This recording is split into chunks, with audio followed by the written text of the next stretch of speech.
thank you so much for joining us. So we just wanted to take a few minutes to talk a little bit about some of the things that we can do in this market. My name is Lisa Parento. I am the broker of Lisa Sells Cape Cod, and this is my team member and listing coordinator, Robin Gunderson, who is my right and left hand. Hello. But we find ourselves in a time that we've never faced before. This shift, the shifting real estate market, the shifting climate in the world is similar to some other kinds of things that have happened, but never really the same. And certainly in terms of the real estate market, when we suffered that pretty difficult time in 2006, 7, and 8, there was a really underlying condition of some pretty faulty banking practices. And those same underlying conditions do not apply today. So we are continuing to work with our sellers and with buyers here on Cape Cod and trying to figure out what can be done, because we will turn this corner. And as we were just talking about, the inventory remains low here on Cape Cod and really in many, many places in the country. So that as we turn this corner, sellers are still going to need to sell, buyers are still going to need to buy, and we thought we'd take a few minutes to talk about what we can do. So Robin, I know you had been really bringing this up to me as a topic of conversation for a little while about, where do people find themselves now? What are some things that we can do to help with that process? Right. Well, we're all mostly at home and we're there with our loved ones. And so it's a great time to start with mission organization, I would say, because the whole team can pitch in. And that's one of the first things to do to get ready for the market, is to start with your organization. And we could help virtually do a tour of your home with you, if you're thinking along these lines, and guide you along the way in terms of where to spend your energy getting your home ready for market. I know you usually say, as we are on our typical listing consultations, that you suggest that most homeowners get rid of at least 1/3 of what's currently there. So how do people go about that? What are some strategies to sort of start that organization? We're sitting there looking at our closets. I'm sitting there looking at mine. I'm not sure where to start. Where do I get started with that? Yeah. Well, if there are things that have been weighing on your shoulders and sort of bugging you, they'll also bug future folks who are looking at your home. So I would start with your biggest pain points.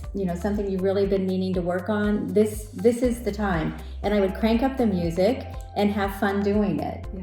So I think there's a process of elimination for like closets and stuff. What are those piles? What can I do this afternoon to start getting it started on that? Right. Well, I think you hold on to those things that are near and dear to you.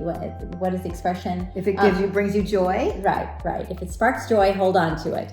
If it doesn't, consider donating. So you could start a donation pile.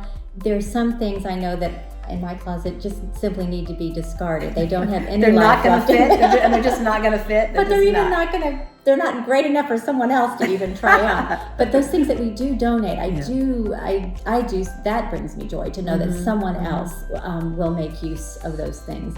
And if there's something that I really can't let go of, I'll just find a deeper storage space for it. It won't be there in my immediate closet, the place that I'm walking into every day. So that's one way to think about it. And you're right, our closets, when we go to the market, we try to have them 1/3 empty so that folks can see, wow, there is enough room here for these things.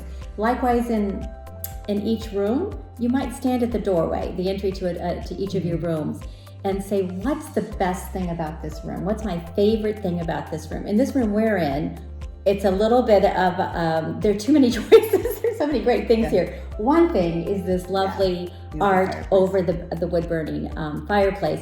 There's also, you might see over my shoulder, these huge sliders going out to a deep water dock. So the eye is looking at both of those. That's kind of a nice problem to have. But think about where the focal point is and clear things out so that the eye starts there and then moves around the home. Quite often it's a beautiful window.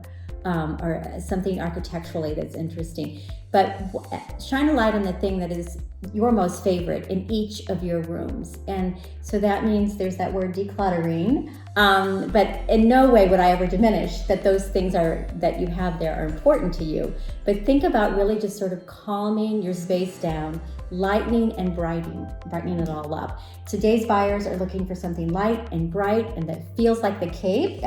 If you're not on Cape, ideally your home reflects your location. So what are the things that people are looking for in your part, your neck of the woods? So light and bright. And today's buyers, Lisa, are looking for move-in ready. Absolutely. Every once in a while, we have a Where we live, client, who will take on a project. But especially in the second home market, people want to move in, enjoy at least the first couple of seasons, and then maybe they'll work with an architect and put their own stamp on the property. But really, that move-in ready, fresh, clean, light, bright, and just lots of air around things. Like you'll see, there's nothing on the mantle here, just the art. Because again, we're trying to simplify and calm down spaces so that the next buyer can see their framed photographs up here instead of the current owner of the property. And one of the interesting things about this age of adaptation, which is what I'm going with, I'm going to keep saying it till it becomes a thing, is that it is the beginning of spring. So the whole idea of spring cleaning, I mean, everybody knows what that feels like. I have a number of friends who have ordered dumpsters. And, I've always said, that's like the biggest gift you could give me would be to put a dumpster in my driveway. Although I was able to use the services of a good friend of ours, Julie Brooks, has a company called Peaceful Place Organizers. We're actually talking about doing a Zoom call with her next week. I'm putting it on our Facebook. And Julie does amazing things, has a lot of empathy. She's got, I think, 17 people that were working with her. She's also doing a lot of virtual work. So she can do via Zoom, come in, do some consultative work, and then help you at least start to get your head around the kinds of things that you need to do to organize and to declutter and to move to the next space. So I think there's a couple things here. One is that we would love to, if we can help out in any way, we're offering virtual Zoom or whatever software you'd like to do a virtual listing consultation with you, where typically when we work with our homeowners, we as in Robin, typically go sort of room by room and gives our best recommendations for what will make that a little bit more market ready. And our sellers always obviously have the choice of, oh gosh, I'll do all those things, or I'm not doing any of those things, or can you help me do some of those things? And it's usually a combination, and most likely number 3. And we can do that. We have tons of very good contractors and partners that we work with here on the Cape. So we can do that virtual consultation with you. More than happy to do that.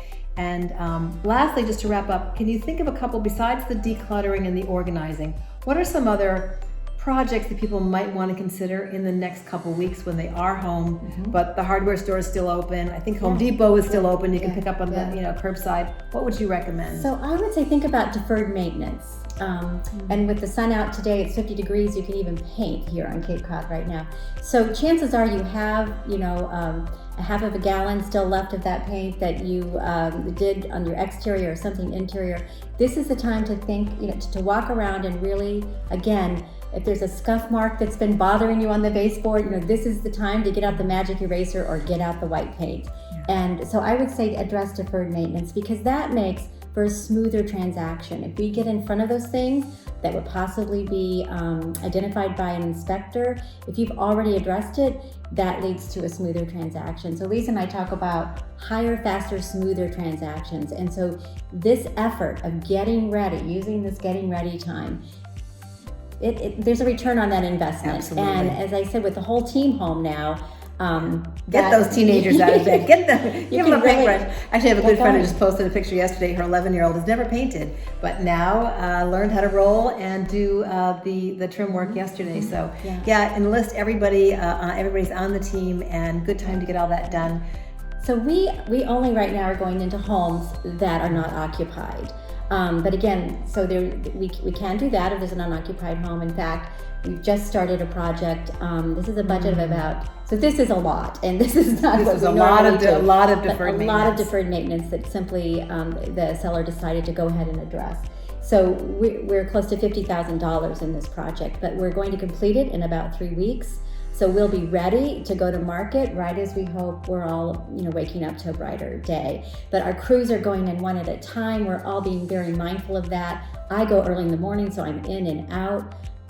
We have hand sanitizers. I have all kinds of things there for the teams when they go in. So But again, there's a lot that we can do virtually, and I think that's our main message today, is that we can reach out in a lot of different ways, and we'd be happy to do that. Yeah, please let us know how we can help. Be safe. Hope your loved ones and you are healthy and safe.